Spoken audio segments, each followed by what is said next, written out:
ఊర్లోకి చేపలొస్తే మా నాన్న నాకైతే ఫోన్ చేశాడు. ఊర్లోకి చేపలొచ్చాయి నువ్వేమన్నా తీసుకుంటావా అని అయితే. వస్తా నాన్న తీసుకుంటా అని అయితే వెళ్ళా. అక్కడికెళ్ళి చూస్తే అవైతే గురకలు. అందుకని కొంచెం తక్కువ రేటుకే వస్తాయి. కేజీన్నర 100 రూపాయలు వాళ్ళే కట్ చేసి ఇస్తారు.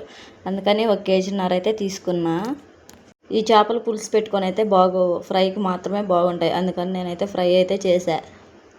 ఫ్రై ఎలా చేశానో చూద్దాం రండి. ఉప్పు, కారం, గరం మసాలా, చికెన్ మసాలా, కార్న్‌ఫ్లోర్, అల్లం పేస్టు వేసి పిండిని బాగా కలుపుకొని ముక్కల్లో వేసి అయితే కలిపాను. కొంచెము నూనె అయితే యాడ్ చేశా. మళ్ళీ అది సరిపోలేదని కొంచెం వాటర్ అయితే వేసాను.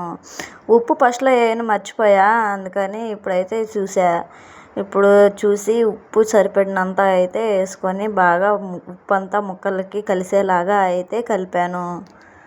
కొంచెం నీళ్ళు కూడా యాడ్ చేసి ముక్కలన్నిటికీ పిండి మసాలాలు పట్టే విధంగా కలుపుకొని పక్కన పెట్టుకున్నాను. పిండిలో ఉప్పు సరిపోయిందా లేదా అని కొంచెం టేస్ట్ అయితే చేశా. కడాయిలో కాస్త నూనె వేసి బయటకైతే వెళ్ళా. నూనె వేసిన సంగతి మర్చిపోయా. లోపలికి వెళ్ళి చూసేసరికి నూనె కాగిన వాసన అయితే వస్తుంది. బాగా కాగిపోయింది నూనె. గబగబా వెళ్ళి కిటికీలు తీసి ముందుగా కలిపి పెట్టుకున్న చేప ముక్కలను అయితే ఒక్కో దాంట్లో వేసుకున్నాను. వేసిన ముక్కల్ని గెంట పెట్టి గబగబా తిప్పకుండా అట్లకాడ తీసుకొని నిదానంగా తిరగైతే వేయాలి. చేప ముక్కల్ని లో ఫ్లేమ్లో పెట్టి మాత్రమే వేయించుకోవాలి. హై ఫ్లేమ్లో పెడితే పైన మాత్రమే మాడినట్టుగా ఉంటుంది, లోపల ముక్క అయితే మెత్తగా ఉండిద్ది. అందుకని లో ఫ్లేమ్లో పెడితే 2 పక్కల బాగా కాలిద్ది, లోపల వరకు కాలుతూ ఉండిద్ది. అందుకని లో ఫ్లేమ్లో పెట్టుకొని మాత్రమే వేయించుకోవాలి.